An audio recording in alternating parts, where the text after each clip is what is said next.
Hey Tom, good afternoon to you again. Yeah, we're getting deeper on Cantrell Road and we're noticing a lot of damage. Tree limbs are on the road. We have a tree over here to my right that is down. People are actively working to try to clear this so that traffic can get through here. Not a lot of traffic is being able to pass on Cantrell right now because they're trying to get this road clear. But I do have a young lady, Alexa, who was in a tennis shop at the time. Kind of tell me, when this storm passed, what were you doing and what was going on essentially? We were just in the tennis shop, and then my cousin called me and she's like, the tornado's coming in. So I ran outside thinking she was in my car, and we looked and the tornado was right there with those trees, and we watched it. And then the people that own the shop told us to come in, and we went to the basement, and then we waited till the storm came out.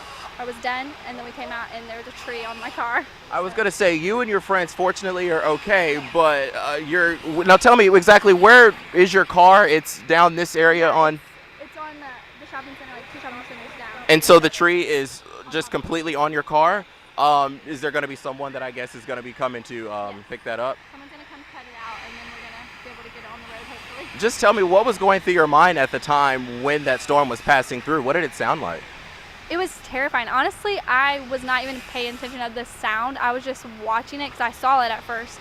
And so I ran downstairs, and downstairs you couldn't really hear anything, but I was terrified at the moment. Oh my goodness, and it was you and how many other people? It was me, my boyfriend, and the two shop people that worked there, the owners, I think.